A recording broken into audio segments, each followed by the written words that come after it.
Good evening, everybody. This is the Winthrop Town Council meeting, May 2nd, 2017. We're in the DeLeo Senior Center this evening. Clerk, would you take the roll, please? Council Raymond. Here. Council Callow. Present. Council Boncory. Council Lettieri. Yep. Council Boyajin. Here. Council Barone. Present. Council Del Vecchio. Yep. Vice President Sanford. Here. President Driscoll. Here. Everybody's had a chance to see the minutes. That's mine, I think. Okay. And you know, if there are any Motion to changes? accept the minutes is circulated. Mr. President? Yes. Tim, we'll show that I wasn't there, and you won't be voting. Okay. I think. Okay. Yep. Any other comments, questions? Motions to accept? Need a motion? And second, been seconded. All those in favor say aye. Aye. Opposed? It's unanimous with the abstentions. Okay, so we're going to have several public hearings to start the meeting. We have 6 public hearings, and so we're just going to go through those. I'll open them up. We'll have some discussion on them. We'll close them. So the first public hearing is regarding $90,000 movement from free cash. I'm going to read the motion. Motion to move that the town council authorize the use of free cash in the amount of $90,000 to offset a portion of snow and ice for the remainder of fiscal year 17 or take any other action thereto. This was referred to the Finance Committee at the last meeting. So tonight's the public hearing. We have Town Manager, would you give us an update on that? Yes, I'll refer this to our CFO for comment. So this is just the routine motion of snow and ice always runs a deficit, even in a relatively mild year like this. And one of the reasons for that is that the deployment of salting events requires a large amount of salt as well as the overtime. So though we didn't have very many snow events that required a lot of plowing, we had a lot of salting events that required covering the streets with salt. So that resulted in the deficit. So this is the normal year-end move to fund that. Okay. Any questions, comments? Mr. President, Mr. Delmendo? the Finance Committee did meet on this and recommended favorable action.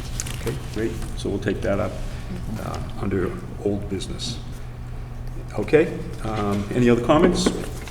Hearing none, I'm going to close that meeting, and I'm going to open the next public hearing, which is regarding a transfer of $38,870.22 from Fund 583 FEMA to the general fund as reimbursement for funding transferred for the storm of 2015 or take any other action thereto. Yes, this is, periodically we get reimbursed for storms that are sanctioned as FEMA events. And this, we did in 2015 have such a storm, and for which we are now being credited $38,870 to be reimbursed back to our general fund, because we had to expend over and above our usual customary expenditure for that storm, as acknowledged by FEMA. Councilor Del Vento. President, the Finance Committee also met on this item and recommended favorable action. Great. Any other questions, comments? Hearing none, I'll close that public hearing. We'll go to the next one and open that up. And this is a public hearing regarding a transfer of, this is $41,256 from capital stabilization. I don't know that the Finance Committee recommended this or voted on this evening. The Finance Committee did meet earlier. We had a lengthy discussion on it, and we did table it again until our next meeting. Okay. So maybe we'll just keep the hearing open. So that being the case, without a recommendation, I think we should continue that public hearing. Okay, so we'll continue that. Does that require a vote? No. Yes. It doesn't? You Okay. should vote to continue the public hearing. I have a motion to continue this public hearing. I'll make a motion. Second? Second. Any discussion? All those in favor say aye. Aye. Opposed? It's unanimous.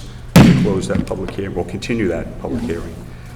The next one is regarding, the next public hearing, which I'll open now, is a public hearing regarding a fee amendment put forth by, I think, the Harbor Master. And this is an amendment that, I'll read this. The Winthrop Town Council hereby votes to amend the fee schedule located in section 4.04.020 of the Winthrop Code of Ordinance as follows. Under the section of violation, add the words failure to pay the daily launch ramp fee of $25. Yes, this was sought by Harbor Master Powers. There's recognition in the Harbor Department and the Harbor Advisory Committee that we need to have a penalty or consequence in place for those who do not abide by the $5 launch fee sort of gentleman's agreement that is on the other side of the landing. And they felt it's necessary to have some teeth in enforcement of that matter because we've noticed that there unfortunately has been a lot of non-compliance in recent years with this responsibility. So they're looking for some enforcement more. Okay. Excuse me. What is the current launch fee? Is it still $5? $5, Yeah. right. Okay. Is there, yeah, Council Varone? That would be acting harbor master? Yes, Okay. acting Harbor Master. Are we still actively pursuing a position? Or how- We have an open application process ongoing. Thank you. Yes. Are there any other questions or comments? Okay, so I'll have a motion to accept the bylaw as changed. Motion. And seconded. Second. Discussion on the motion. All those in favor say, no, we're not voting in this now. We're still in the public hearing. Sorry, I jumped ahead. We'll vote that later. I brought a magic marker and everything, trying to keep track of where I'm at. Didn't work. Okay, so I'm going to close that public hearing, and we'll go to the next one. It's a modification, again by acting harbor master. And this is that the Winthrop Town Council hereby vote to change the fee schedule located in section 4.04.020 of the Town Code of Ordinance as follows. Pier occupancy, summer season from $95 per foot to $105 per foot, and pier occupancy, winter season from $60 per foot to $70 per foot. Yes, these fees have not been adjusted for over 10 years, and the feeling of the Harbor Advisory Committee was that it's necessary to be somewhat competitive in the region and to encourage a little more growth in their revenue fund. It's very appropriate to revisit and adopt the proposed slight adjustment in the per foot fee for mooring. Are there any questions or comments from the council? Council Varone? Comment, last night at the Rules and Ordinance meeting, there was a public comment there concerning, with the possibility of prepaying the fee to get a discount. A resident, I can't think of his name, I think his name is Steve Colettis, was asking about that and saying that other marinas offer a discount if you pay in advance. I just thought I'd bring that up. Thank you. Good. Are there any other comments, questions? This will not go into effect until next year. Till July 1st of 18? That's right. Okay. That's good to know. Are there any other questions or comments from the council? Okay, then I'm going to close that public hearing, and I'll open up the last one, which is a proposal coming from Town Manager Jim McKenna to make some changes in the Center Business District overnight residential parking. Jim, do you want to talk about this? I could read the whole thing. Sure. I have to admit that this was an idea that's not original to me. It's a number of communities use this mechanism in densely populated areas where there's a mixed use and residential use complement. For example, in Rockport, they use this very way to manage residential parking overnight and yet freeing up those spaces during the day. T Wharf, if anyone's visited Rockport and their village area, you'll note that a number of areas at night are in fact available for residential parking overnight, but then those residences need to move their cars in the daytime, okay? And what we're suggesting here is something similar in that We've identified in the CBD district through our master planning process that we do have an abundance of parking. And in fact, we need to manage it better. I will be proposing in the future months more similar actions for identifying how to manage that parking a little bit more effectively to encourage turnover of spaces in key areas, as well as identifying long-term parking areas for business owners or employees, and sort of using the spaces a little more prudently than we are presently. One of them is a clear need, is if we want to encourage residential development in the center, there's a challenge to do that, and it is chiefly finding the parking spaces necessary to support the units that would be built up to the numbers as shown in the master plan. So what we're doing is acknowledging that as a first phase, 120 spaces be identified of the public spaces available for overnight parking, and that we identify them as such. And for new development coming into Winthrop Center, we would make those on a per come first served basis available for new unit development. And in a summary, that's what we're looking to do. We'll have some implementation issues, I'm sure, and some challenges, but we'll work them through. But using good examples of what happens in Cambridge and Boston and Rockport and other communities similar who have experience with this, we'll learn from their experiences and hit the ground, I think, with a good program coming out of the gate. And so we're not suggesting all the parking be available. We're only suggesting where we think residential development is likely to occur. Closest areas to that development would be identified as spots available for use for residential units. Council Boyajian. And so these are all public spots, correct? Yes. They're nothing with private? No. That, okay. Council Varone. Rules and Ordinance Committee met last night, and one of the items on the agenda was, in fact, this particular proposal.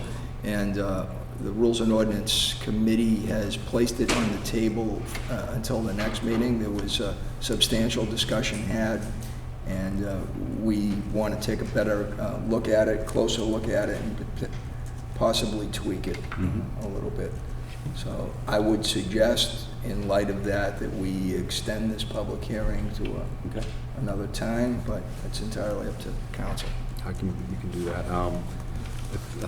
Something I wanted to mention too, that doing this type of a plan doesn't preclude a new developer from being required to seek variances for parking. Correct. So this is not, No. this is just an accommodation in a sense for people, and they'll, a developer will still have to go through the process of obtaining a variance. Correct. Should the project not have the sufficient parking as per the Center Business District rules. That's correct, and if I might add, this doesn't change their obligation if they have space on their site to identify parking on their site as a first instance, okay, and to look for relief, as you said, it could be variance or buy down of parking obligation as according to the new ordinance. That's why we limited the number of spaces to just a fraction of what we have available.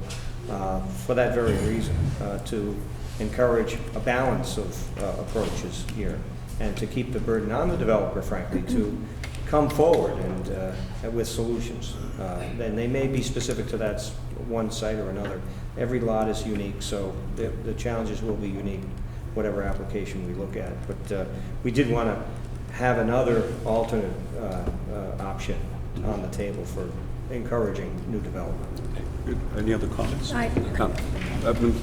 Council. Yeah, and I appreciate it going back to committee. I was not able to attend that meeting last night, but I guess I think there's some good ideas in this, but I think it should be looked at more. I think the hours of operation, and I'm not sure what spaces you're actually looking at in this, because they're not defined in this.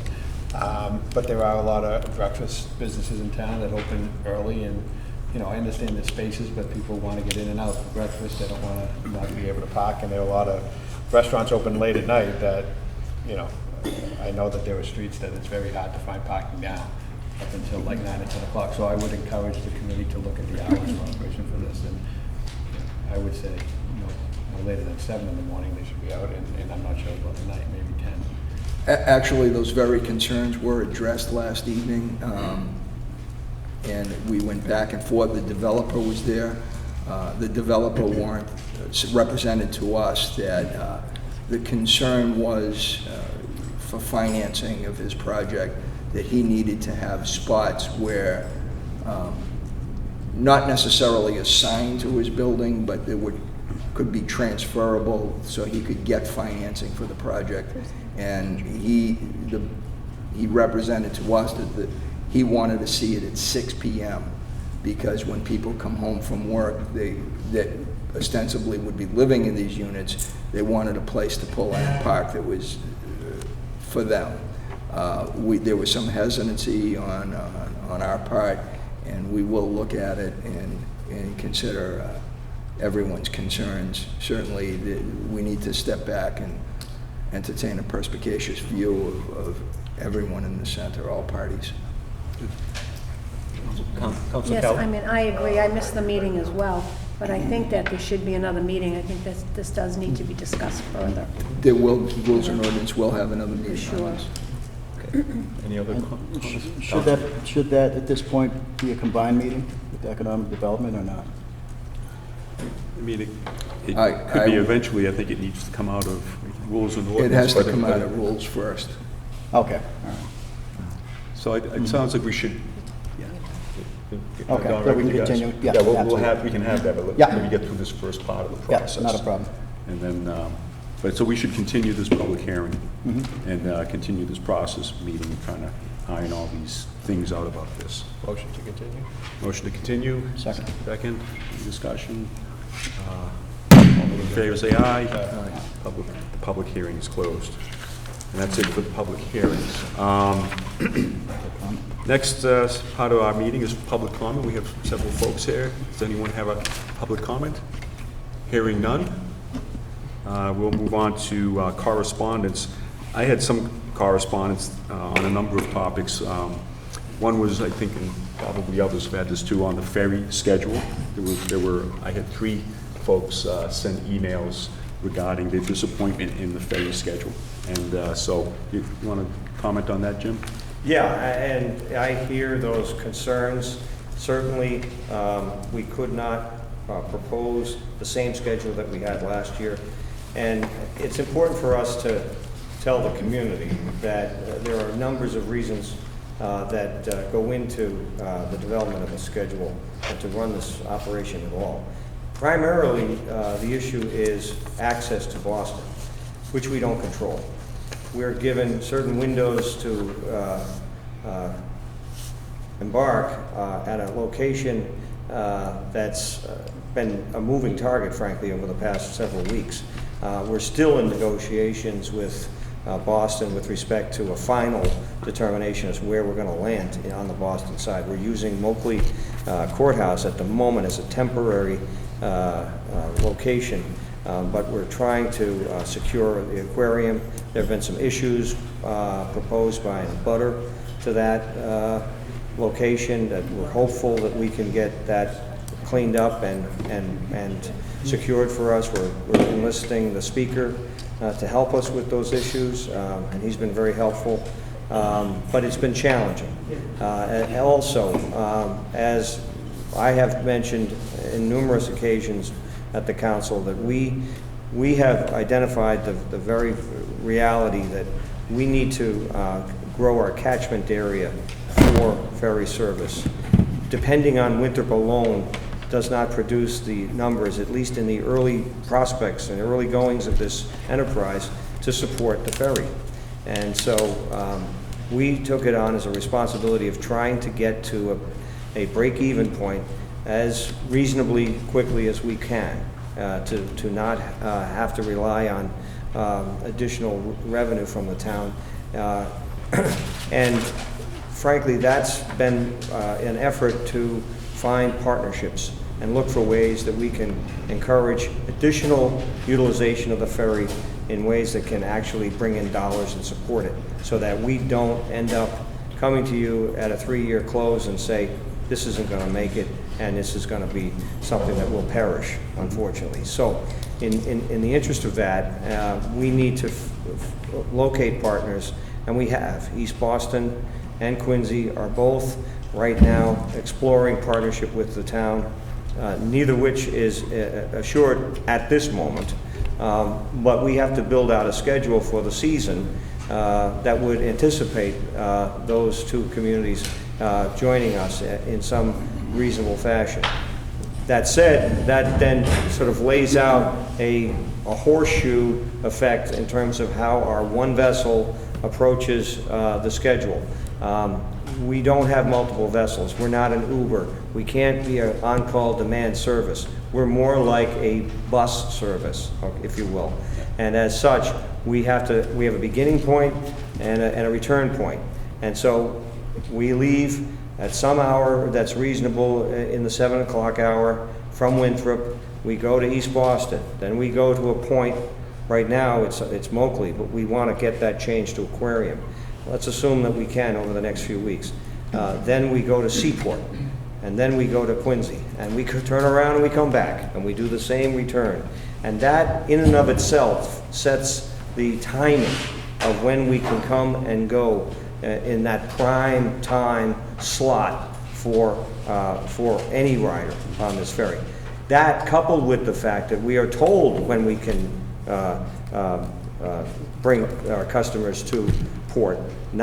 We don't do the telling. We are told when we can go land at these locations. And so we have to take that into consideration when building the schedule.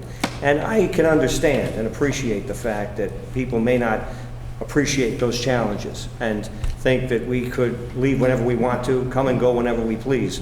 But we simply don't have the luxury of doing that. So it does propose a change in custom from last year, and I apologize to the public that they have to change their expectations slightly to an earlier time than the 8 o'clock time frame that was offered last year.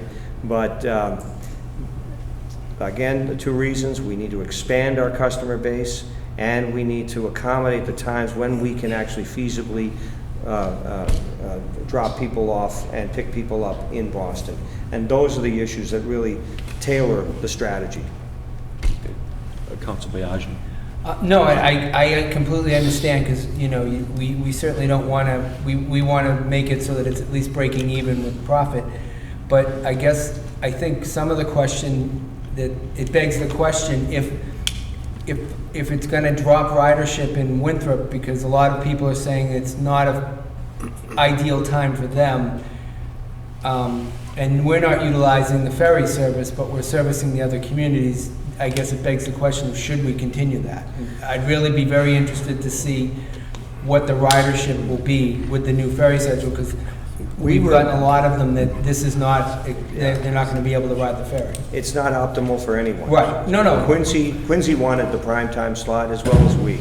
Right. And so what we had to do is disappoint both, slightly, and say, you know, the only way we can actually feasibly run our one boat down and back is to leave a little bit early on the Winthrop side and leave a little bit later on the Quincy side. So they're not happy either in terms of the time we're picking them up and bringing them to Boston.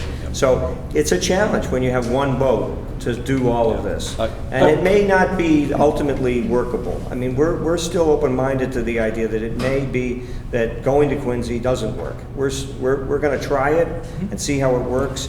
We have to listen to our captains and listen to those who do it, and if they're successful, that's going to be good news. But if not, and they have reasonable arguments as to why it doesn't make sense for us to do Quincy, we'll have to listen to that too and say, well, you know, we tried it and that's not viable. Then we also are encouraging East Boston, you know, as a potential stop. That takes time out of the schedule. But we're optimistic that might be much more sort of logistically feasible for us in the long term, and so we want to explore that. So a lot of this is in flux, and we don't have the perfect answers for anyone. But what we do have to ask everyone is understanding, to be flexible, to work with us. We're all trying to do the same thing, which is make this successful. make it happen, make it financially sustainable, and make it something that we're all proud of at the end of the day. But we are, as they say, a new business, learning its ways, trying to be innovative, trying to sort of be creative, because we have to be that way. And I know the state's looking at us very carefully. They want us to be successful, and they're supporting us in minor ways. They've committed $75,000 to support the Quincy arm of this. They're also, we've asked for $150,000 for support for the East Boston stop, and that seems to be generating some agreement among state officials. So we're doing this because there is support there for it, and we have to work our way through these challenges to be successful. And we've got good partners right now. We're working with Rich McGinnis at Boston City Planning. We're working with the Speaker's Office. We're working with Massport. A lot of people, a lot of allies, and a lot of people are helping us out. We were embraced and welcomed very openly by the folks at Seaport, who said that they had built a multi-million-dollar water transit terminal and no one is using it, and we're the first to use it. So there's a lot of early learning that's happening all across the Boston waterfront about this. And I have to give, real thanks to the Speaker, to Senator Boncory, to everyone that's jumping in and trying to do what they can to help us figure this out. No, and I think what you're doing is great for trying to, as I said, financially try to meet the, what we've asked of the ferry to do. But it has to come back to Winthrop first, and if our utilization goes down because it's not feasible for our Winthrop citizens, then we're not providing a service for our town, and yet we'll be servicing other communities to make the money. And I think the number one thing isn't to break even; it's to break even while serving our citizens, because our ridership, as you said, may not be enough, but it doesn't make any sense to me if we're just servicing Quincy and East Boston. That's all. We could go on. Yep. And I have to endorse your point, because we don't, if we didn't have to look for partners, we wouldn't. Right. We would want to just serve Winthrop. Yeah, that's what- and we have that as our primary focus. I think, I'll maybe have, unless somebody else wants to have the final word on this, but I think it's important to understand. I mean, the council, like 2 years ago, committed $300,000 of town money over the course of 3 years to try to make this thing work. And if that doesn't work, we're probably going to sell the boat and shut the thing down. I think that was the commitment that the council made, and that's the commitment that we're trying to carry through on. And I think, it doesn't mean that, this could work. This could work. And I think what the approach that Jim is taking, and others, Tangi and others in the town government, the approach is actually trying to build some sustainability, because if we have sustainability, maybe we get it for the 4th year and the 5th year. And so while we're doing all of this, I think it's important that we also try to figure out ways to encourage growth in Winthrop of the use of the ferry. I think that's in one of the writers wrote about that. Are we doing enough to market this? And I think we need to make sure that we're doing both of these, because at some point, we may be sustainable, and we want lots of people from Winthrop using this thing. So, Council. I just have one quick comment. I think the ferry is a tremendous asset for the community, and I think it's great that we're going out and finding the partnerships to make it more economically viable. The one concern that I have is that we need to make sure that we've got an open dialogue with the core group of riders in Winthrop, so that we maintain that support, and that we don't inadvertently alienate them while trying to, make this, put all the pieces together for the schedule. And I think that's where folks are upset right now, and we need to do a better job, I think, with managing the stakeholders and talking with the stakeholders in Winthrop. Yeah. Okay. That was under correspondence. It wasn't even on the agenda, but I'm glad it came up, actually, because I know that's an important topic for the community to hear. One last set of comments that I had from different folks. I had copies of responses to the Secretary of Environmental Affairs about the ENF file regarding Terminal E. And some people were for Terminal E, and it's kind of supportive of that, and other people were not. So I just wanted to acknowledge that I did receive those letters, and I've read them, and I appreciate that folks are taking an interest in that. I didn't have any other correspondence to report, so. Next section of the meeting, on committee reports, rules and ordinance. Council Barone? Thank you. The Rules and Ordinance Subcommittee of the Council met last evening in Room 2 of Town Hall. We convened at 7:05 p.m. Present were committee members, Chairman Phil Boncory and myself, Paul Barone. Also present was Acting Harbor Master Larry Powers from the manager's office, with Mike DeLuiso and Joe Domalowitz. Citizens, Steve Kalakis, Steve Howitz, Bob Deeb, and there were 2 developers there, Ricky Bellavo and Dan Bello, I believe the name is. The first up on the agenda was the launch fee, the proposal for the launch fee, and there was some discussion had by it. There was a motion made to add section 12.28.020, use of launch ramp. The motion was, no person shall use a launch ramp at the town landing without paying the designated launch fee listed in section 4.04.020 of the town ordinances. The presence of an empty boat trailer parked in the town landing without proof of launch fee payment properly displayed shall serve as prima facie evidence that a violation has occurred. Violation of this ordinance is punishable by a fine listed in section 4.04.020 of the town ordinances. The provision of this section shall be effective only at such times as an official sign is posted at the town landing. Motion was made and seconded, and it came back with favorable recommendation from the committee. Also, there was a motion to amend section 4.04.020 to add a $25 fine to that section for this purpose. Motion was made by myself, seconded by Councilor Boncory, and passed. The second item was the marina rental fee schedule, set to change section 4.04.020 from summer $95 a foot to $105 a foot, winter $60 a foot to $70 a foot. Motion was made by myself and Councilor Boncory seconded. The motion was passed. The third item on the agenda was parking for the Center Business District. Center Business overnight residential parking. A lot of discussion was had. There will be more to follow with that, and we've tabled it until the next Rules and Ordinance meeting. Meeting adjourned at 9:25. Thank you, Councilor. The next report is from the Finance Committee. The Finance Committee met tonight, earlier tonight, President with myself, Councilor Lettieri and Boyaja, as well as Town Manager McKenna and CFO Mike Perez.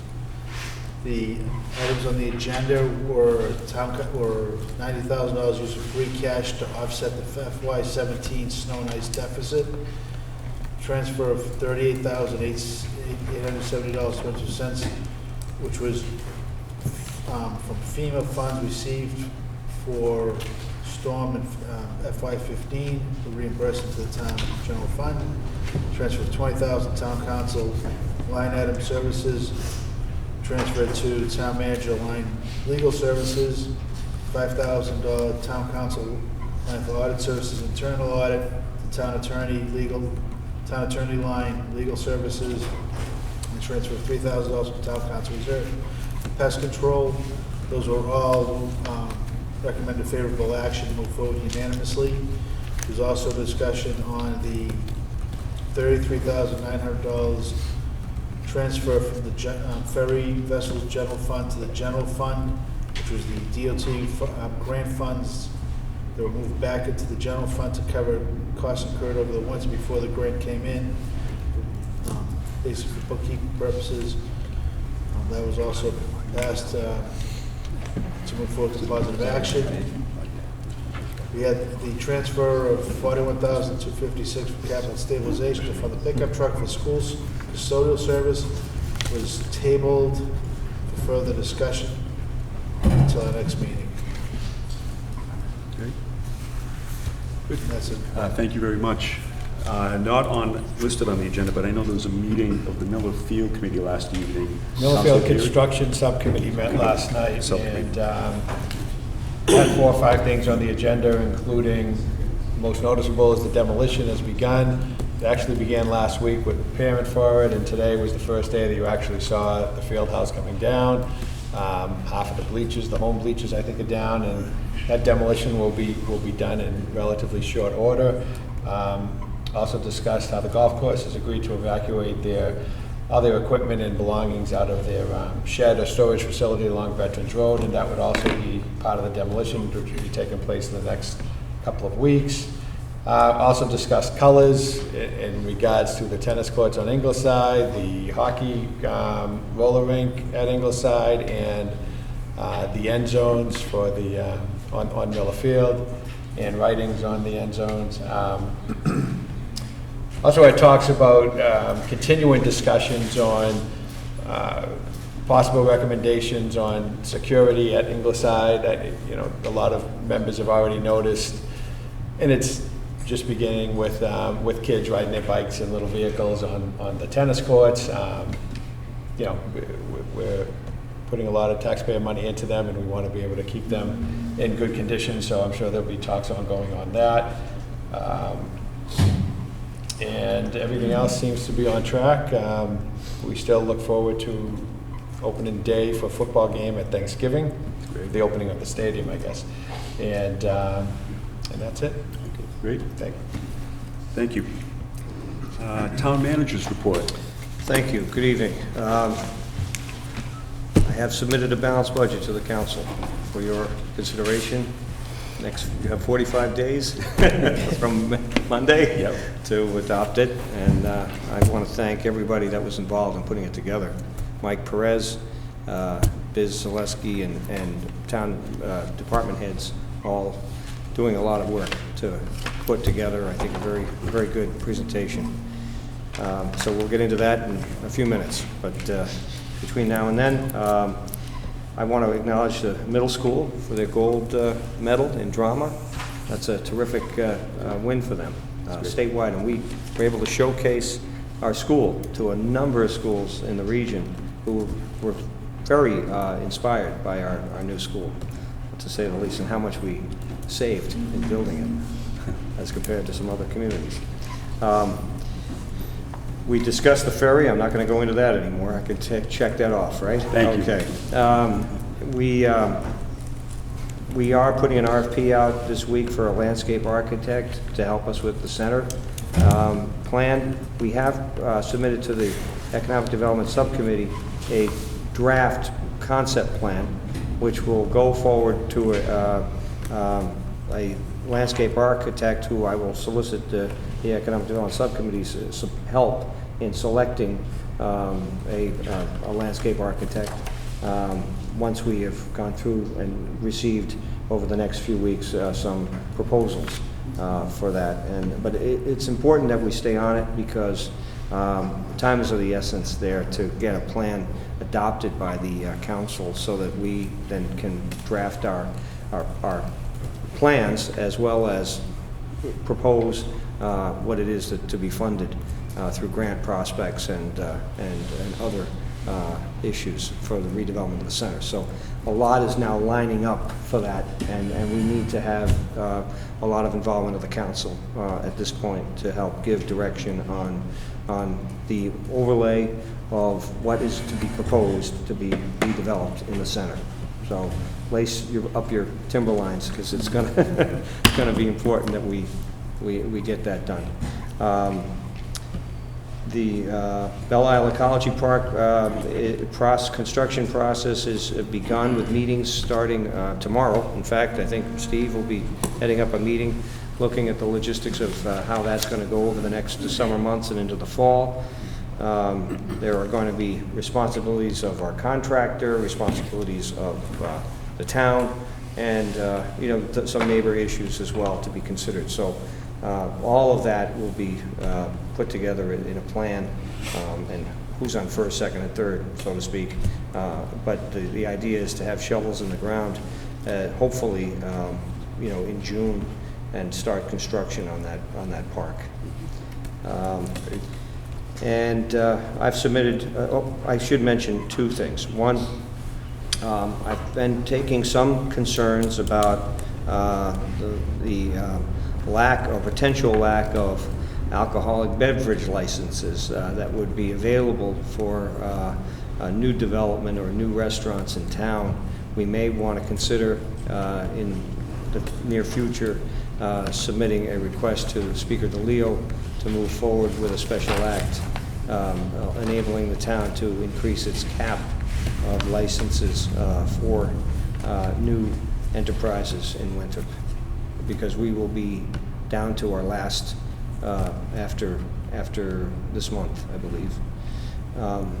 And then we have had some very successful site plan review in the office for a project on Somerset Street, and as well as a proposal around the corner of that. Both, I think, were well advised and guided in terms of development, how to work with the new CDBD ordinance, what to do in terms of preparing their plans. I think both meetings went very well, and it seems to me that both projects will be moving forward in short order. So that's good signs of what you as a council have accomplished, creating an ordinance and an environment that invites redevelopment of the center. And already we have 2 projects now in the pipeline, which will, roughly speaking, add 40 or so units to the center. So that's good news for us. And you have my reports from my staff for review. Thank you. Yep, good. Thank you, Jim. School department update. There was a school committee meeting last Monday. It was a relatively brief meeting. We talked about various business, but we also set the plan for interviewing for the superintendent, the interim superintendent position.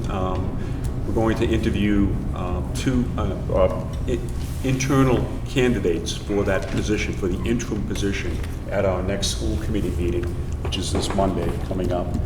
And then on the 18th, we're going to have a special school committee meeting, I believe, and we are going to use that time to interview external candidates.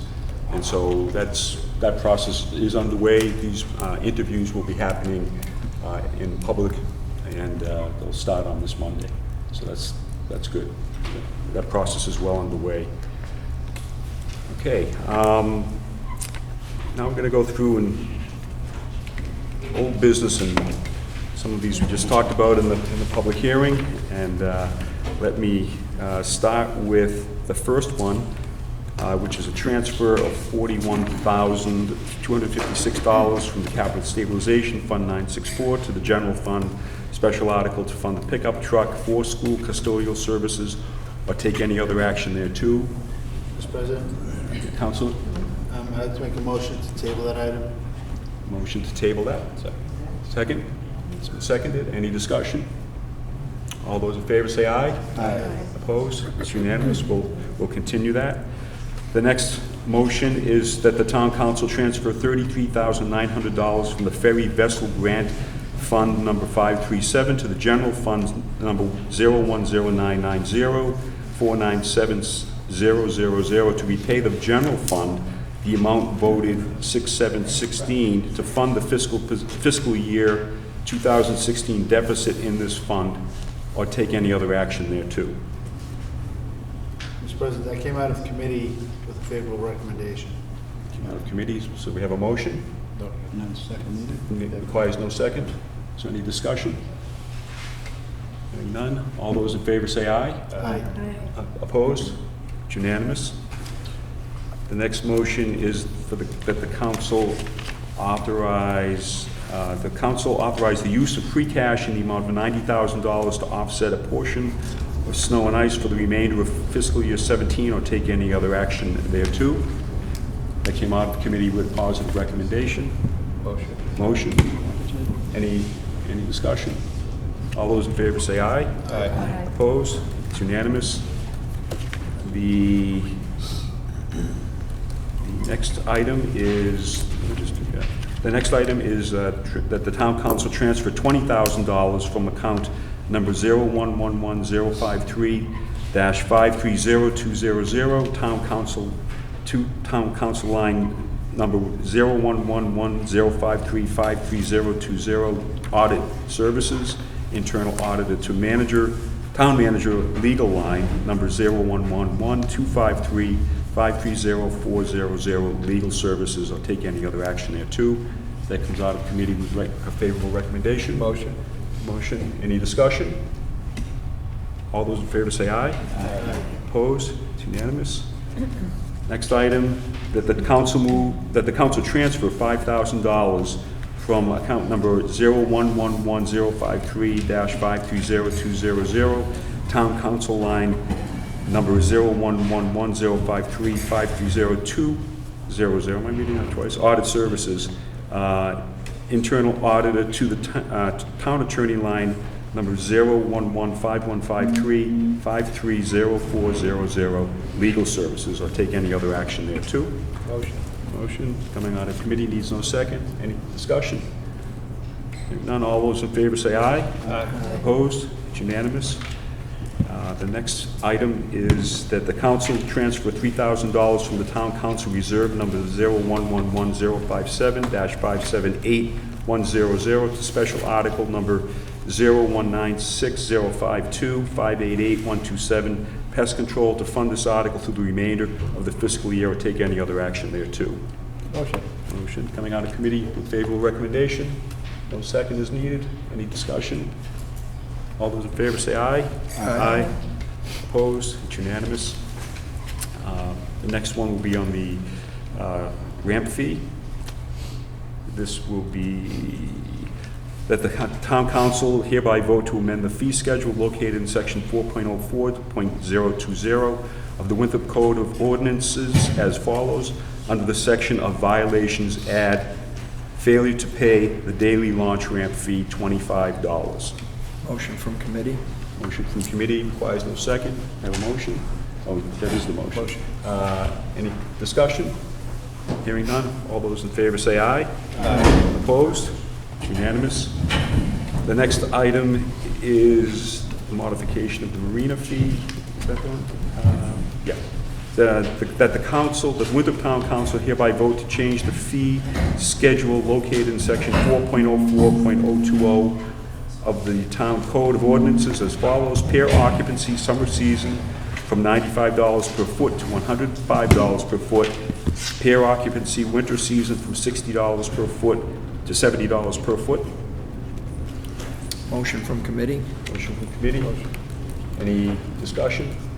All those in favor say aye. Aye. Opposed? It's unanimous. And the next item, this is the center business. I think we're going to continue that. Continue. So motion to continue the motion on center business district overnight residential parking. Motion. Motion. Second. Any discussion? All those in favor say aye. Aye. So that's been continued.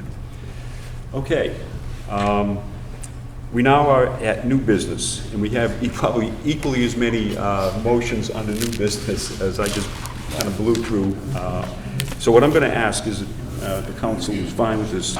We have 1, 2, 3, 4, 5, 6, 7, 8, 9, actually 10 motions regarding funding. One is transfer of $95,000, and several of them pertain to road work and utility work, and they're all related, and they're coming from different places. It's $95,000, $150,000, $100,000, $525,000, and $500,000. Two of them are actually votes to go into to take debt on to fund this project. The other one is there's a match for the Belle Isle project that Jim McKenna just discussed in his report. And another one is for $75,000 regarding the ferry and moving funds for that. $26,000 regarding mobile restroom trailers, which again, we'll talk about it at the next meeting after it's been referred to committee. And then a $14,000 one for transferring funds for receivership derelict property. So I'd like a motion. Motion to refer all these previous items to finance. Second. Yep. And I also, let me mention one more. There's a waterways reserve fund that was added after the agenda was set. So I'd like to include that one in the referral. Motion to move all 10 items to finance. Okay, great. Second? Second. Any discussion? Okay, all those in favor of referring? Say aye. Opposed? It's unanimous. Mr. President, Yes. can I request that the council clerk advertise all the items over $25,000 so we can have hearings for them next meeting? And also schedule a finance meeting for 6 o'clock before our next meeting? Okay. With all those items, including the additional item? Oh, yeah, that's, Thank you. yeah, thank you. Okay, we have an agenda item under new businesses, which is really old business, and this is regarding the dog park. And it's listed as a new item only because we've been going through that process for some time, and we've received a letter from the Mass Audubon Society, who the town asked to look at the site, the site at Belle Isle. Belle Isle, as the entrance to Winthrop. So I know that there was is there a committee? There was a subcommittee meeting on DPW subcommittee meetings, plural, on the dog park. So we did have a motion with respect to the dog park. So I think this is just an additional piece of information. I think we can probably move forward with the motion. Okay, the motion that came from the subcommittee was to accept the location of the proposed dog park near Short Beach at the Kilmartin Trailhead and direct the town manager to pursue permitting and proceed with development of a plan or take any action relative thereto. Okay. So that's a motion from the committee. So any discussion regarding that? No discussion? Mr. President? Yes. The one thing I'll also, just for a little background. The committee, we went through several sites, had a lot of meetings, great input. The site was chosen in agreement with most people. Friends of Belle Isle Marsh had some concerns, which generated us actually hiring Mass Audubon to do a review, which came back, and they were concerned the impact of wildlife as well as other issues. In the Audubon report came back recommending that the dog park is actually a pretty good idea at that location. I would like to thank the members of the subcommittee because we did visit these various sites and this seemed to be the best fit for the town. Yeah.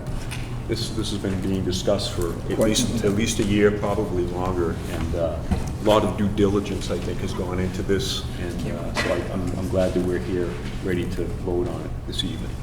Is there any other discussion? So we have a motion. It's out of committee, requires no second. And all those in favor say aye. Aye. Opposed? It's unanimous. Great. Finally. Okay, the next item is, we need to have a public hearing on the budget, and in order to accommodate the various timeframes, I'm going to recommend that we go off the charter schedule and change our next meeting, rather than meeting on the 16th, that we meet on the 23rd. That will get us enough time to do all of the proper notifications regarding the budget, and we can have our public hearing at the 23rd meeting.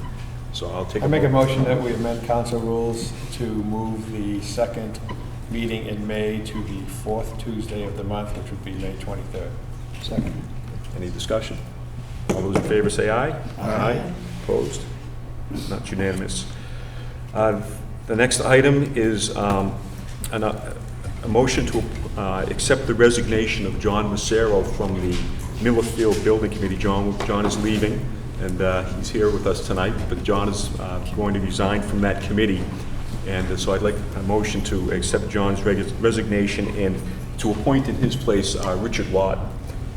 Richard Lawton is somebody who's been very actively involved in almost all of the projects, big building projects, and he'd be a really strong resource on that on that committee. He's needed now, and so I'd like to make that motion. I'll second. Second, okay. Is there any discussion? All those in favor say aye. Aye. Opposed? It's No. unanimous. No? No, I don't want him to resign. Where is it? Okay. It was Yes, 8 to yes. 1. No. It's a unanimous. It is. No, none of us do, but it's too late. And then the last item here was social media discussion, and I think that did not go to committee. That No, was- so I would move that we refer it to the Rules and Ordinance Subcommittee. Okay, so we'll refer that to Rules and Ordinance Subcommittee. And we'll have to set up the next meeting before the 23rd. Okay, great. Okay, that's it under new business. Next section of the meeting is public comment. Is there any public comment? We're going to go into the spring forum as soon as this meeting is over, so any public comment? Okay, hearing none. Public relations, upcoming events. There's a rabies clinic on the 13th of May coming up at 9 to 11 at the DPW rear parking lot off of Winthrop Street. We wanted to announce for Chief Flanagan's benefit that the July 4th will be the date of the fireworks down the point. So that's, and lest anyone be worried about that. The community, the CBD meeting is Thursday. Right, yeah, Senate Business District. Senate Business District meeting, that'll be in the E.B. Newton. E.B. Newton School. Lyceum. 7 o'clock. 7 o'clock.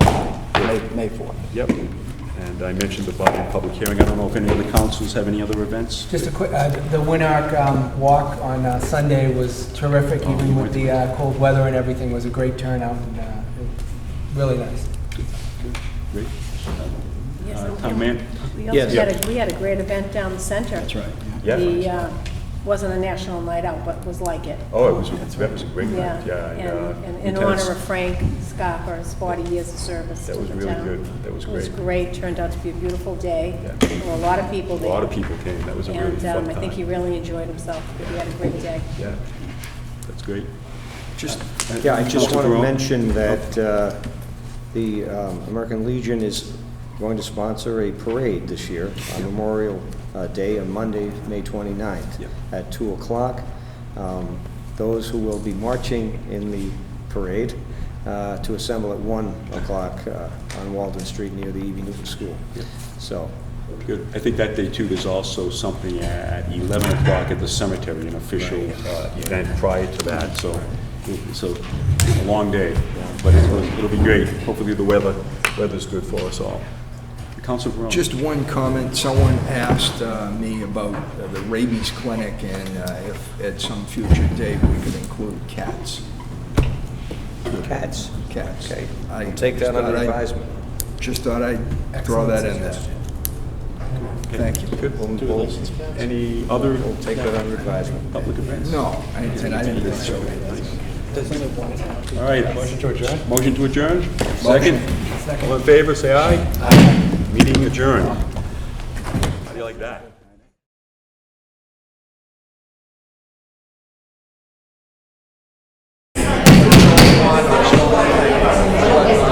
All right, we're going to begin the spring forum. So we start by welcoming everybody here to this. I think as everybody knows, the town charter outlines a spring and a fall forum. And I think that, part of the reason for that, I think, when the charter was created, was really to try to make up for something that some people thought that maybe the town meeting provided for.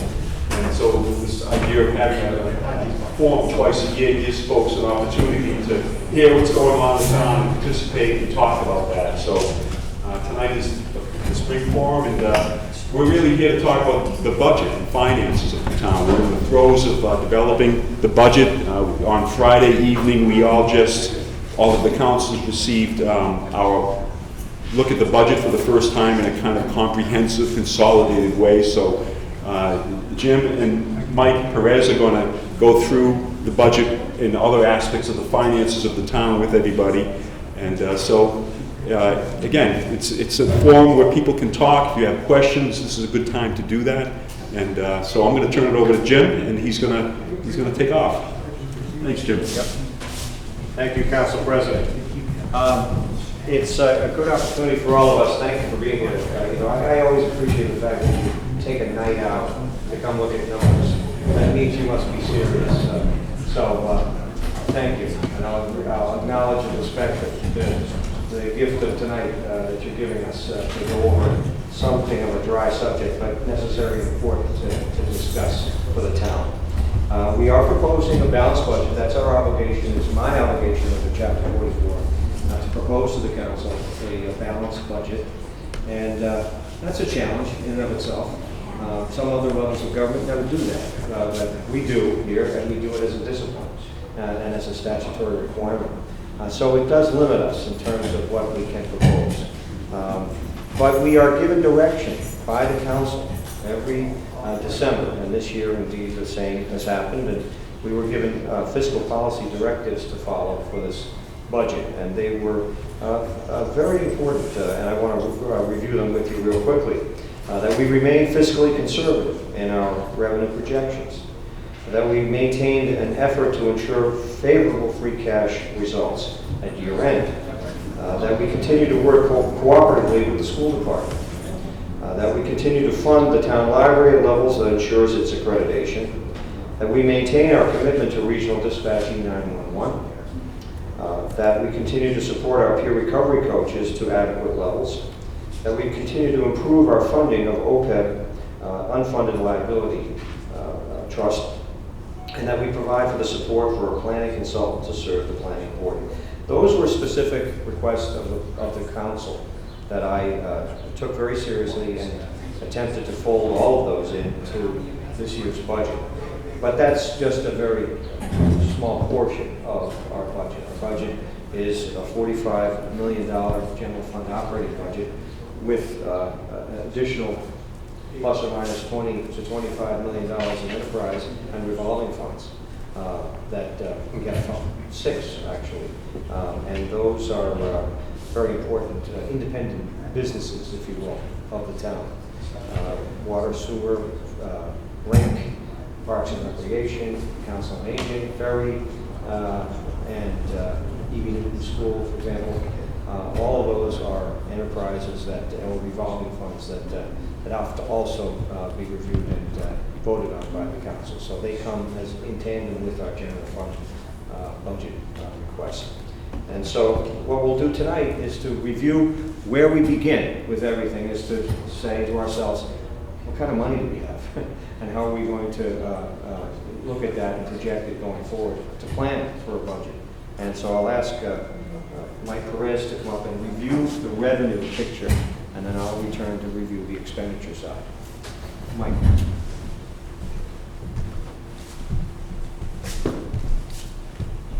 So starting off, just looking at the economic growth for both the Commonwealth and the region, as well as nationally, in terms of real GDP, we've got the 2 recessions over the past 20 years, and since then the recovery has happened, but it's been a little slower than a lot of people would have thought it would be.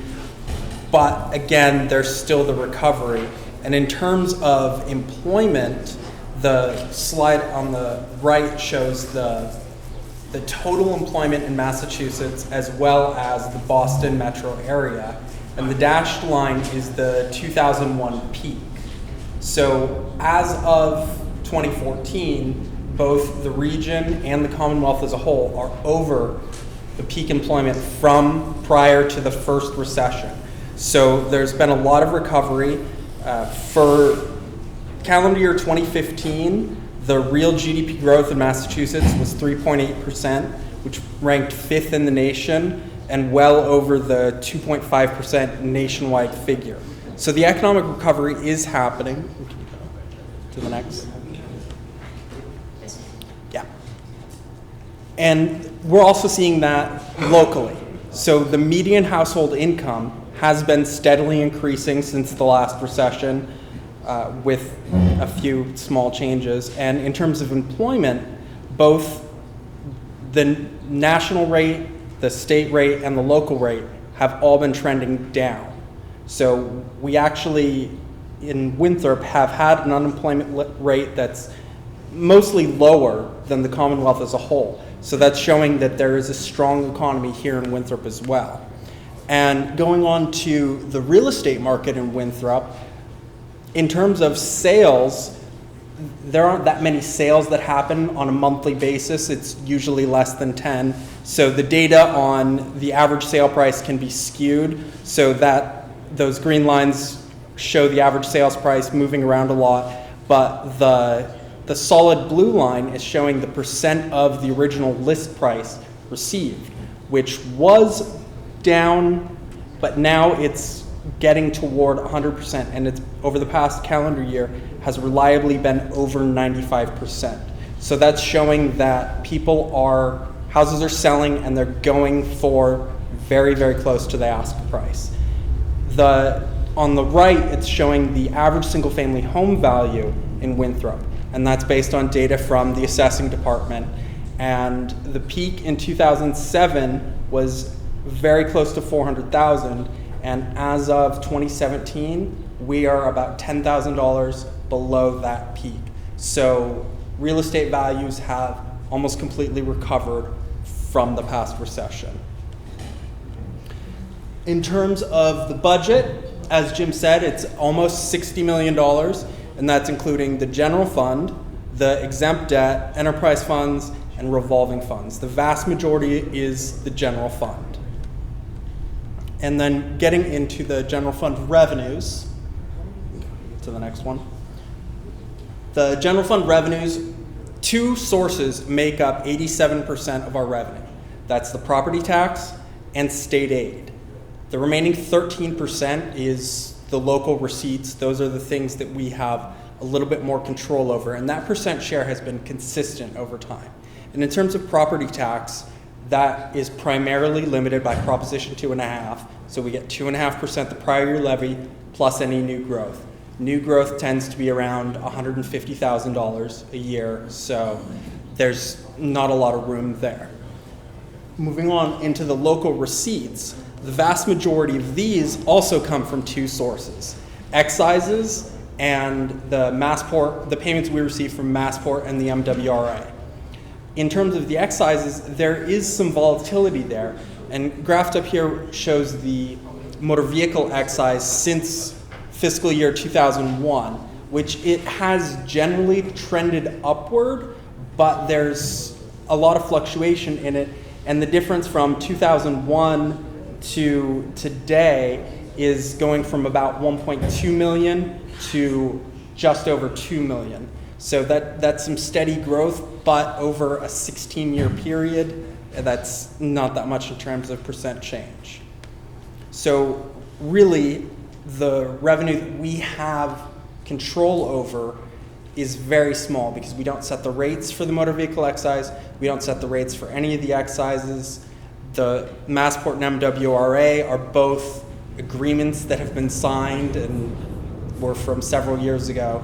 So then the other smaller sources, the penalties and interest, licenses and permits, fees and fines, departmental revenues, and interest on investment are the only revenue sources that the town really has any direct control over. We take a question. Have we got money from the Massport Winthrop fund that they were going to fund the $2.5 million? That we have not received yet. We've not received anything. They're still working Yeah, on that's actually still being worked on. In terms of a lot of legal process going on in terms of creating 3 documents. There's a Winthrop Foundation, there's a mitigation agreement with Massport, and there's a third but it's almost done, but it hasn't been completed yet, so So just looking at the FY18 revenues in terms of the dollar amounts, you see there the property taxes, state aid, and excises are the largest sources, then the pilots, and we do have some large growth in terms of percent change on the other revenues, but they're small revenues. The other revenue is the indirect cost allocation to the enterprise funds. That's because the enterprise funds are supposed to be self-sustaining entities, but they do use services from other town departments the treasurer collector's office, HR, finance, town manager. So we charge a percentage based on their budgets to those funds to compensate the general fund for that. So that's what that 600,000 is. And interest on investments was very high in 15 and 16 actuals, but that's because we had an extra $80 million from the bonds from the school, which we have paid out. So we no longer have that money in the bank, so we probably won't be getting interest earnings that high, although rates are increasing, so that may happen. And then moving on to expenditures. Thank you, Michael. So the important takeaway that I get from Michael's report is the Winthrop economy is improving.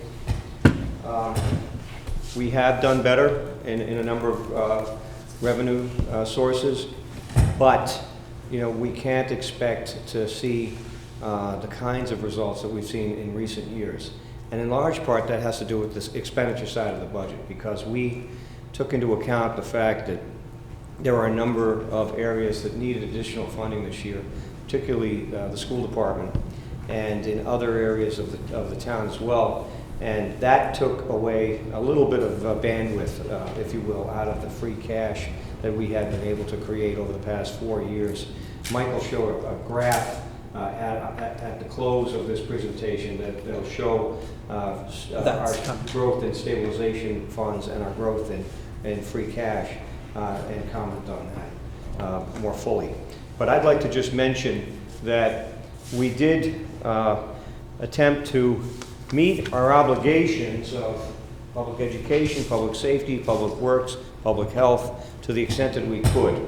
The requests exceeded the recommendation not substantially. I think, frankly, the department heads are very seasoned and very realistic and pragmatic in terms of what they propose as a group. So it wasn't extremely challenging for me to get agreement and understanding from my department heads. One thing I've been blessed with is a great team, and I really credit them for proposing rational budgets for us to consider. So thank you to all of you in the back row.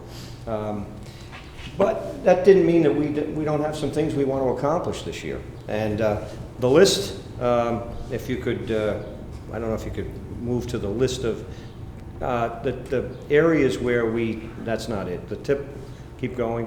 There. You can't read it that well, so I'll try my best to relay what it is. There are roughly 25 odd areas that deserve particular note. The first was that the council had requested $70,000 for marketing of the town of Winthrop. We've been talking about this for a long time, and I believe and I endorse certainly the council's interest in wanting to get on with it, if you will, and market the community for a lot of reasons, chiefly of economic development and making Winthrop be recognized as a place to visit and spend your money in the region. So we are funding that marketing plan. We are allowing for cell phone reimbursements this year for the council. We are funding a grant allocation for our energy manager, who's been saving us a lot of money. That's been a good investment of the town. We partner with Chelsea in funding a position of energy manager. We are funding, again, a valuation of our OPEB liability so we understand it better. We're very important for us because it's a big liability for the town that's presently, to most degree, unfunded, and we need to understand what that obligation is more clearly so we can plan more effectively. We are increasing our legal budget slightly. Our human resources department is going to be increased. We are allowing for compensation for records retention clerk in the clerk's office. A town planning consultant with $30,000. The planning board for a long time has been without the kind of professional expertise that they certainly deserve and need, and so we want to endorse that effort to get them that planning capacity. Regional dispatch, as was recommended, we are fully funding that with the town's obligations. This is one portion of the 107 is just one portion of a multiple source a payment that we make to Regional Dispatch with Revere. At Public Education, we've increased their budget 4.9% to their operating budget, $900,000. You know, it was pointed out to me that our insurance, property insurance, went up by roughly $100,000, primarily because of the wonderful new school and the value of that school that was created. In fact, Mike reported to me that the value of the new school is essentially equal to all of the town buildings combined. So it's an additional $100,000 that we need to pay for insuring that building. So you could add that $100,000 and the $900 and say roughly that $1 million of additional expense is being proposed for education. We are funding 58 students for vocational tuitions outside of our district. Employee benefits was a significant reduction this year due to some good work on Mike's part and others to really get a better, finer point on municipal benefits. Building maintenance custodian, we've added to the DPW a night shift for the Pauline Street Gym primarily, but also adding some bandwidth in our night custodial work. We are including in the operating budget a replacement for a vehicle a year at $75,000 at the DPW.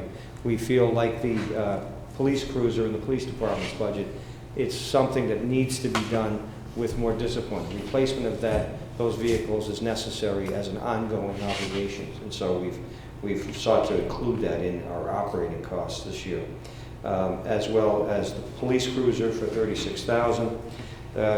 We are continuing the sidewalk repairs that the council has endorsed for a number of years. That's at $35,000.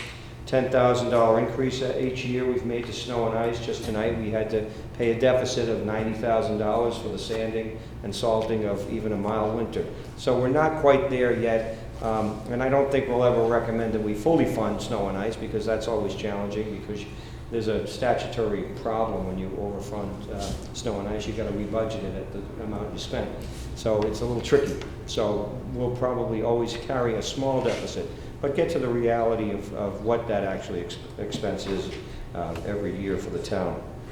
We are looking to capital funds for the $150,000 second phase of our compost removal process that we undertook this year.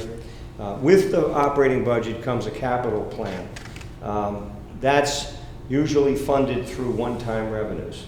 Those one-time revenues are identified generally in the fall after our certification of free cash has been made by the Department of Revenue. And then we go about funding improvements and capital equipment through those one-time revenues. And the Health Department, $25,000 feasibility study for the opioid and field operations recommendations that were put forward to me by the Health Department. I want to get an understanding of what those recommendations will mean for the town, and understand how to implement an appropriate response team for the opioid crisis. The $10,000 added to the local peer recovery coaches, as was urged by the council, bringing that line to $30,000 now that we're funding for opioid interdiction. The fuel expense were reduced to actuals. The debt service increase reflects obligations more specifically. Subsidies for the Ferry and Pauline Street gyms continue.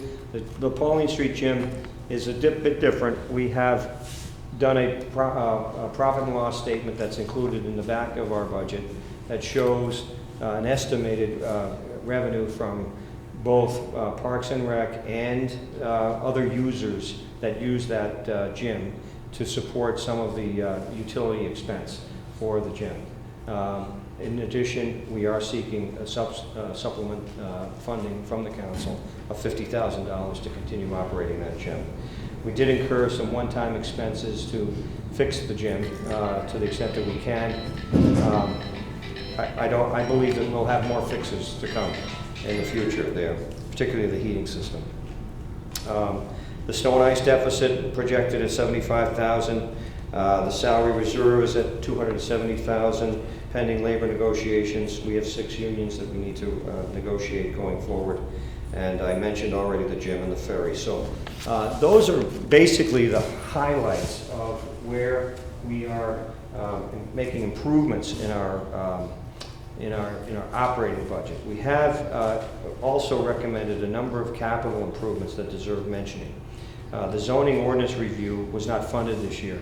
So once again, we're urging that be actually funded. It's necessary to update our zoning. I think Councilor Boncory would agree with that it's time that we do that. Our IT improvements, they're at critical stage right now, our IT. We are very vulnerable in terms of our switches and some other areas of our IT, and they need to be fixed. And this affects every department town-wide. So that's crucial that get addressed in short order. We're going to recommend continuing digitizing our town records, fire turnout gear, school department capital requests, Council of Aging van. Nancy, if you're still here. Yeah, we're recommending the van, Nancy. And playground resurfacing, Ingleside gazebo to be fixed, and funding for the construction of the dog park. So a lot to do, a lot of activity for this upcoming fiscal year. All good things, some necessary things, but clearly, continuing our effort to make improvements in the town while we go forward. So with that, I'll ask Mike to just go back and talk about our free cash and our stabilization fund balances at this point, where we see ourselves going forward. So in terms of the history of free cash and stabilization funds, up on the left is the free cash history since 1982, which continued on for a decent period until 2007, when it fell dramatically and was negative in 2009. Since 2009, there's been a lot of work done at rebuilding and ensuring proper budgeting practices to avoid having negative free cash again, which I don't know of any other communities who have managed to have negative free cash. I'm sure there are some, I just don't know any examples. So over the past almost 10 years, we've been working at rebuilding the town's finances, and that's involved free cash policy, stabilization fund policies, the creation of additional stabilization funds that we now use for capital expenditures, as well as the building maintenance stabilization fund, and growing the balance in the general stabilization fund. So on the right is showing the balances in those stabilization funds. And over the past really 6 years, there's been a concerted effort at building the balances in those funds. So now we are at a decent balance. We're close to 10% of the general fund balance in reserves, which is a good number to have. It's something that's going to help us, since we have a fairly small budget. $100,000 here, $100,000 there can really add up. So those fund balances are good at insulating us against any issues like a recession. And so going forward, we don't have to, we will still maintain conservative budgeting practices, but we're not going to see $2.8 million in free cash again. That's something that had to be done in order to get to where we are today with the fund balances. It's impossible to predict what the free cash will be at the end of this year, but it's not going to be anywhere near that because we have started cutting a little bit closer to the line, since we don't have to budget extra to build up those balances. So we're where we need to be. Now it's about maintaining that financial position. Thank you. So, any questions? Comments? Thoughts? Criticisms? Counselor? I think you did a great job. I'm very impressed. You covered a lot of items and projects and things that needed to be done and needed to be prepared to be done to keep us moving forward. And I think you all did a great job. Yeah, everyone in the room really has pitched in, and I say that with all appreciation, for what everybody does to pitch in. It's a real team effort. It's always nice to be able to satisfy, what we think we want to do for the year and not leave a lot of, open questions and areas where they're not getting fully the resources that they need. And so we're very satisfied this year with what we proposed. Any thoughts? Yes, Kathleen? Hi, Kathleen Capucci, 49 Baltimore. Sorry, I didn't know the call was going to come so quick. I was totally prepared, so I'll try to be concise. So, I would say quickly regarding the school budget, which is something that's very important to me, as I have 3 children in the school system, 8, 10, and 12. Based on the budget that Mr. Massero and his team had to propose, aside from other cuts, we're looking currently, as of today, I believe, at 7 teacher positions being cut and 7 ESPs. The result of that in certain classes, and I don't know which ones, obviously for private information, John can't tell us which positions might be cut. We're looking at our class sizes increasing approximately from 20 to 21 students to 25 to 26 students. That's concerning on, I guess, 2 levels. One, I think a very clear level is that, it's hard to teach that many children. I teach a CCD class with only 10 children, and it's a lot of work for an hour. And with our teachers, with the constraints they're under, of course, educating our children, but also too, the requirements our teachers need to meet with regard to how they're judged on testing and what the MCAS results are. They do have a lot of pressure on them. And then the other part of this is with regard to one of the biggest needs in our school budget right now is, for lack of a better word, our SPED allotment. Our SPED increases, as John can state, have really increased. There's different reasons for that, as John would go into, but the point being, part of my concern is increasing our class sizes is only going to, and I'll just say potentially, increase the services that we can already provide to those children in the class. So therefore, our SPED is what we need for SPED only going to increase with children needing extra services that the teachers, frankly, can't provide to them in their classrooms if our class sizes go up. So that's just something that, it's just a thought. It's an excellent thought, and I have to say I fully appreciate your concern. I have to defer to the school department for its management of its class sizes, and John, I'd ask you if you want to address anything specifically, but I certainly hear your concern, and it's certainly something that I think all of us appreciate. We want to see the investment that we make in public education to actually be effective and result in the kinds of results we expect for our students. Putting more challenge on the classroom pressure certainly deserves consideration. And John, do you want to address any issue? I'm not actually, can I just finish just because I have 2 more points on school, so is it might make more, do you want me to finish that, John? Yes, that's all right. No, it's fine. And then, actually, sorry, just one more point on the school. Another, it's not a cut, it's an addition, is John was looking for, the school department was looking for, I believe the number was 36,000 for an HR person. And the way John had explained that is that, and I believe it was, pursuant to consolidation that happened some years ago, that the town, let's say a town employee is handling HR. And from what John was saying, it seems to be burdensome, again, my words, burdensome on whomever, position or positions, for that person to manage all the town employees and the school employees. My quick point on that is I don't think that should be coming out of the school budget.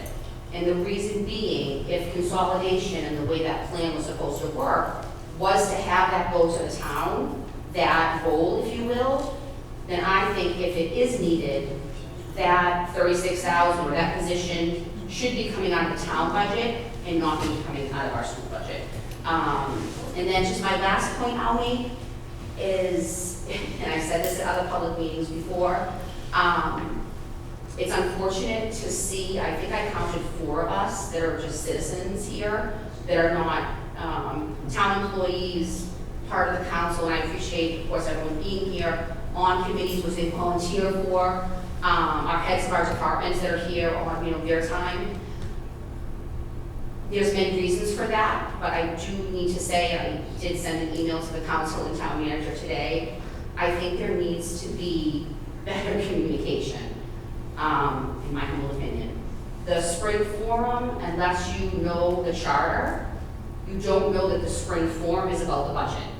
So if we just have on our town website, we have a spring forum this evening, that could be about plants, that could be about beautification, that, who knows what that could be about. As I said to Mr. McKenna in an email, which he responded very promptly to, and I appreciate that, if we could try as a town, we want to get people involved, we want to get people here, we didn't maybe need to have an agenda, but could we at least maybe the next time say, spring forum regarding FY18 budget? Just so people know the gravity of what we're discussing right now. I just think transparency is so important, and I'm not saying the town was trying to show a lack of transparency, but there has been an issue, frankly, as many of us that try to be active in the town have known, is that sometimes I think communication could just be a little bit better. So that's just my final point. But I appreciate, I just want to say I appreciate, Jim, what you and your team have done, and I'm especially tired for the school system. I know how much of your budget, or the town's budget, you try to watch the schools. I know your job is not easy from the little bit of math that I even understand. And you're trying to please a lot of departments. So for me as a parent, I do appreciate your commitment to the schools. Well, thank you. Thank I you. appreciate that comment. And, we can always do better with communication, so it's always something we need to relearn and get it right as best we can. We used to also put the signs on the streets about the forum, and we didn't do that in the past couple of years, and maybe we should reconsider that too. We did advertise this for tonight in the newspaper and in my blog. So we are trying to get the word out, but there's always more that we can do on that front, so I acknowledge your comment. Thank you. As far as HR is concerned, I also proposed additional funding for HR. I think both John and I are recognizing that the job may be bigger than one set of hands. And so we're trying to sort out how to redeploy those resources effectively. And I have to defer to John in terms of his needs and his strategy, or the school department for what they need. But I too recognize needs there as well. John? Sure. Thank you, Kathleen. Thank you, everyone, for having the opportunity to speak tonight in regards to the budget. The first question I'll talk about, first of all, is the HR position. In regards to the HR position, the schools, over the past 3 years that we've consolidated and looked at that position, we've kind of dominated that position about 75% of the time. We currently are constantly having different changeovers and different things that are going on. And we also have issues that occur a lot that we need to have that person with us on a full-time basis, as far as I'm concerned. So the thought process this year was, when we were looking at the possibility of bringing on another person in to help with the HR, my thought was, instead of having it just be town, I think that I felt like I wanted to get a little selfish and bring that person over to the schools primarily, because we deal a lot with issues. And so what happens is, when a town issue happens, we may lose that person for a few days, or when a school issue happens, the town may lose that. So it just, to me, it works better if we can. And so the $36,000 that I was requesting is the other half of the pay. So we've been consolidating. I've been paying that amount, the town's been paying that amount for the individual. So this would then, the school would take care of that, and then the additional position that they were asking for revenue from both sides, the town could take care of it and figure out what works best for them. But in this position, there are things that as from the school's perspective, that I've looked at. When I walked in the door, we consolidated 3 items: financial, the technology, and the facilities. And in those particular areas, some are working and some need some more help on. Then we consolidated HR. From my perspective, HR doesn't work consolidated. It needs to be department-wise because we have different issues than other issues. So that's why I was pushing on that end. The other part is because of a budget, when you look at a budget, and overall in the schools, when you look at the 22,697 that is being presented to the school budget, yes, we did ask for 23,123, or the school committee did recommend that. So we were about 439,000 short of where we would like to be on that. However, when determining a budget, the way I don't just determine a budget based on, oh, these are all my people, so I'm going to make sure that all the folks are all set, and then we'll go from there to see what we can do for students in the future. I base it on what our student needs are at that time when we're creating the budget. And sometimes some positions fall because we look at it and say, we don't really need that position. This position would be better spent over here. And so we look at it that way. I go from the perspective of, that's probably what a Bill Belichick does with his football team, right? He decides, I don't need this type of person, even though, but I'm going to go over here and try to stretch it out a little. So sometimes we do those types of things. And if you recall the other night when I met with the Finance Committee, I knew I had to go down to 429. But I added 102,000 on top of that into the budget because I felt those needs were not only appropriated, but needed in the school budget for next year. In regards to the class sizes, yes, that is an issue. There's no question about that because we are very used to having 20, 21 students in a class. And so the other part is that I try to delegate out to the buildings and say, how best can we utilize this? If this is what you have for staff, how would it work? So if you take the Fort Banks, for example, the Fort Banks has 20, right now in the budget, there are 20 ESPs in that budget. 14 of those ESPs, the direction that the principal would like to move on is that 14 of those ESPs would be in the special education department as needed. If it's a one-on-one, they're required to be with that. And then by law, what are needed in those areas. The other 6, because in kindergarten we're going to go from 7 classrooms to 6 sections, she's really adamant about making sure that the kindergarten has the para in the classroom with them because the class sizes would go. So that if you take that class size and you put it up to 24 or 25 in kindergarten, but you have 2 bodies in that classroom, you're at about 12 kids. So it still works out best. And that to me makes sense. So I understand that. In regards to first grade, we're keeping first grade at 7. And then at second grade, because they're a little older, we feel that that's an area we might be able to go at 6. We're not happy about it, but for now, that's where we're at. If money becomes available through retirements or through, as I said the other night, resignations because of geographical issues or other issues, then what happens is that money tends to multiply. You know, we get a savings here, a savings there. The priority that I've stressed to the committee, and I believe the committee is on board with that from the budget subcommittee the other night, is that priority is to put those teachers back into the classroom when those funds become available. There's no question about that.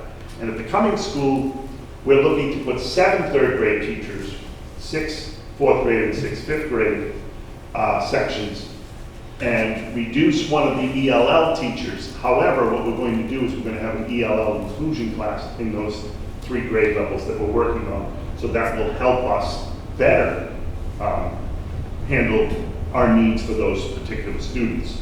And then at the middle school, we have 6 at the 6th grade. We've had 6 at the 6th grade for numerous amount of years. We would like to get it to 7. That's a goal because this particular class is a larger class that's coming into 6th grade, whereas the 4th and the 5th grade, or the 5th grade is not as big.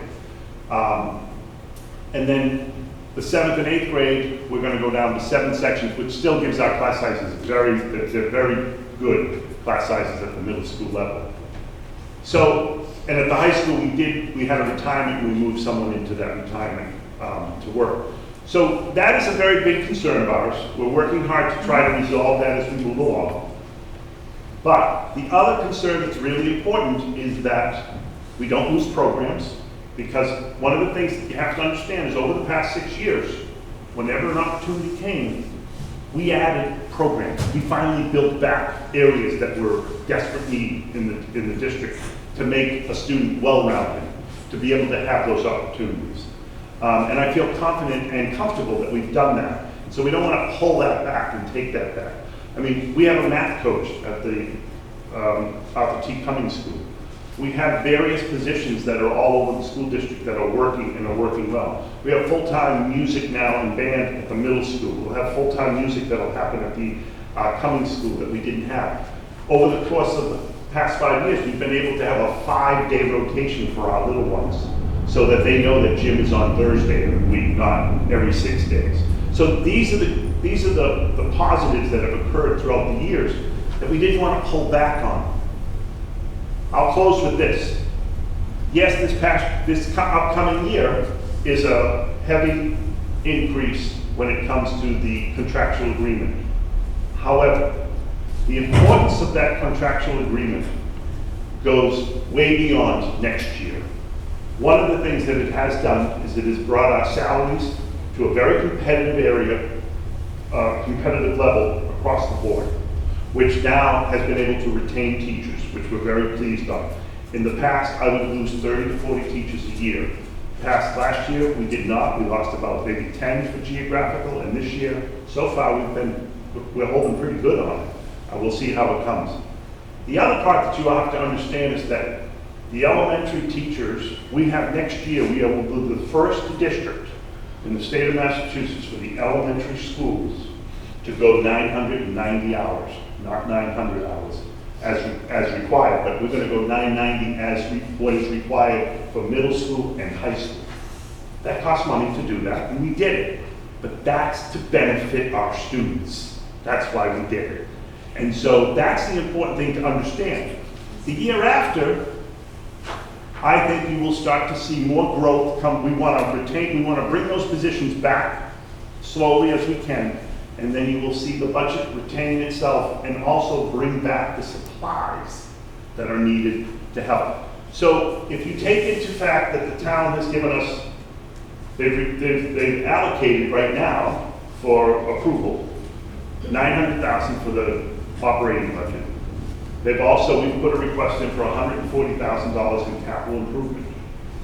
And Jim hasn't, I don't know if Jim talked about it much, but in the technology aspect, the hub, the infrastructure that needs to happen at the Cummings School, they've allocated money to take care of that major issue so that we are online and no more issues starting in August, and especially for all the testing.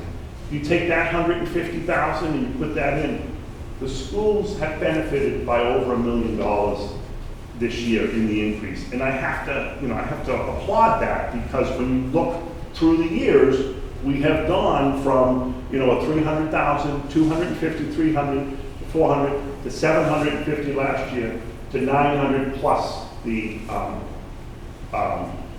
areas. So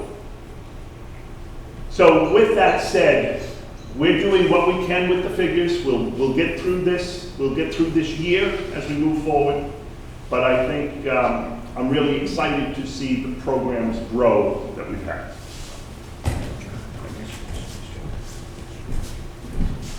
I'm glad he addressed those issues and not me, so thank you, John. Any other thoughts or comments tonight? I want to speak to the council actually on the budget recommendations. Thank you. I'm glad that the manager and the superintendent are requesting more HR funding for that position, because that's a position for the last couple of years, me and Jim have gone back and forth and advocating to support that position even more.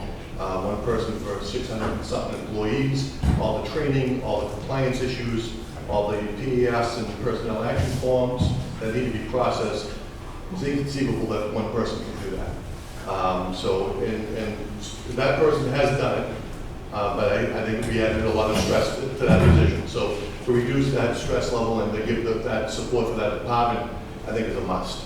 And secondly, is to the superintendent, is special education is of course near and dear to my heart, but we see this huge amount of money being spent in that area. Is there any innovative thinking about looking at different aspects and different programs that we might be able to bring here to reduce some of those costs. I'm glad I forgot to bring that up, I'm sorry. Thank you. So this year, we actually had to add, special education is like snow and ice.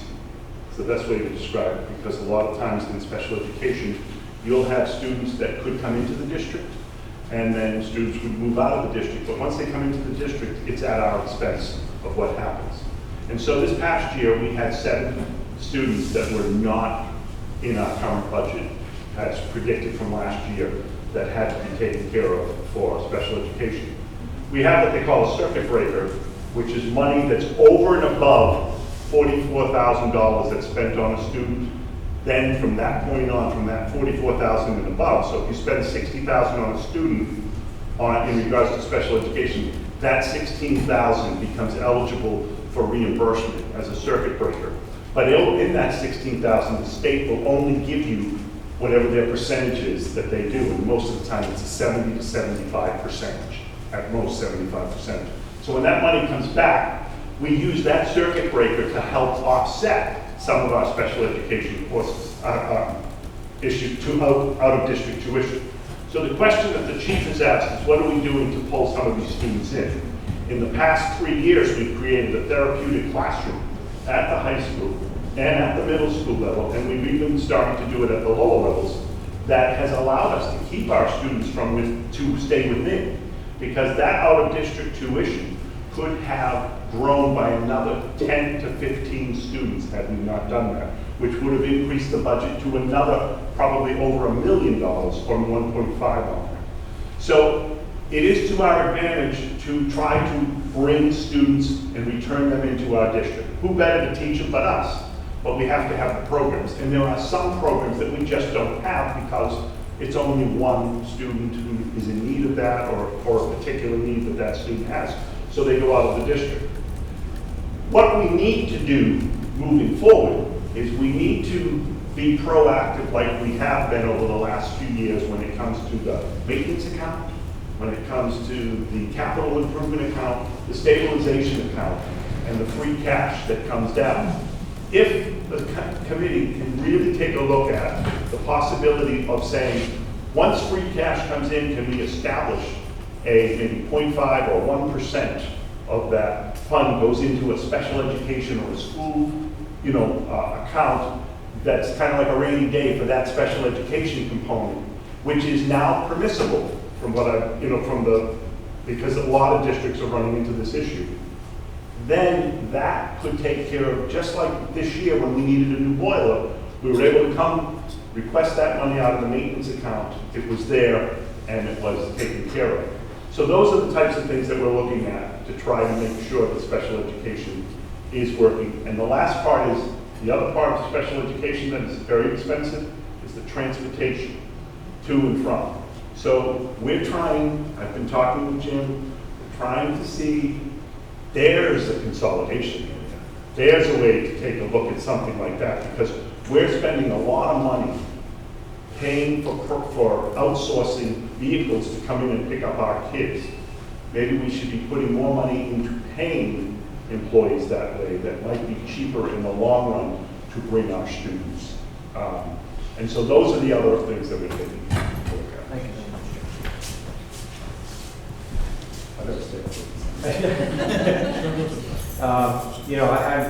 I certainly hope that the next superintendent is as creative and forward-thinking as John Sarah, because you've been a great partner.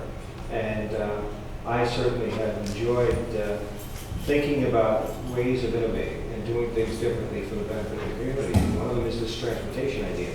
We have Parks and Rec that uses vans. We have the Council on Aging that uses vans. We have schools that have school buses. And yet none of that is sort of programmatically consolidated in a way that optimizes the use of those assets.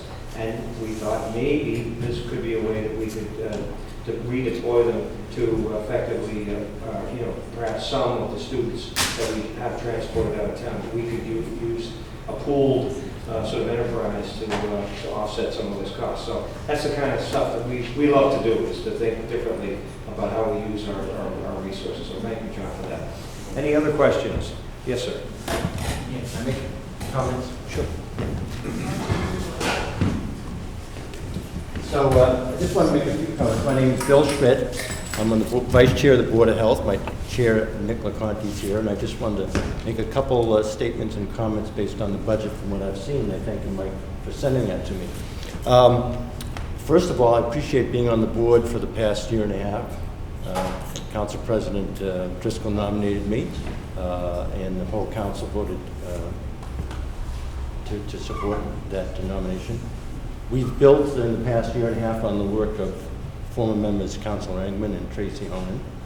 Nick LaConte has been quite a great chair, and Susan Tracy, the newest member, has offered a lot to us as well. We're really starting to do a lot of things on the board. During the past year, we passed a styrofoam ban in the restaurants. We've changed the regulations on the grease trap. In years coming, we're looking at a couple other things, banning trans fat, considering raising the tobacco age to 21. So we're trying to do a lot of things and really invigorate the Board of Health. We can't do it alone. We got some great staff people, Alan Lee and John Ciccarella and Deanna Ferretra. I just want to comment town manager on her selection. She's offered a lot of energy and passion to the department, and we can really, really do a lot now. I also want to say I appreciate the fact that you've added some positions to the budget in terms of the opioid crisis, which is, we're again looking at that very seriously, and also the social worker. A couple things which I did want to mention that I don't think have been included that probably would merit looking further at some point. Number one is the fact that I know there's been a request for some medical software, which my understanding really, we're not HIPAA compliant, so that's something we really need to look at. And also at some point to fund the emergency medical corps of some capacity. I think a lot of other communities are doing that. But we are doing a lot. I think the manager and the council supported that. We want to do more in the future, and so I appreciate your consideration. Thank you. Thank you. As regard to the software, we are a compact community, and that was an item that I wanted to have our Joe Dembrovitz, our grants guru, pursue, because we can get some technology and software funded through specific requests to the state. So that was one that we wanted to seek alternative funding for. We're not forgetting that we'd like to explore how we might acquire that through other sources. But we have increased the Board of Health budget by 55% this year, the largest increase of any department, but we really wanted to do that because I think all of us have recognized the need for greater resources and awareness for public health generally, but specifically in areas of great concern to the community, and where we're showing some terrific effort and in the part of the chief of police and his department, as well as the Board of Health, all working very much together in lockstep on fighting a very, very serious issue of opioid dependency. So certainly we want to do this and continue to do it together, but we want to do it smartly. You know, we want to know what we're going to do going forward, and that means fund consultants to come in and help us sort out what our role ought to be and how we should embrace this new challenge in a way that doesn't open up the town to uncertain liabilities, as well as being effective in terms of how we're dealing with this and our partners in the public health arena, who also support or are looking at innovative ways to respond to this issue. So it's a delicate balance we need to strike right now on the issue, and so we thought it was helpful to get some real consultant help to understand it and then plan for that accordingly. Any other comments tonight? No? Well, thank you for listening to us. We're always open. The door's open at my office. We have some budgets there if anyone wants to look at them. The public's certainly welcome to come in and take a look at our documents as well. Thank you very much.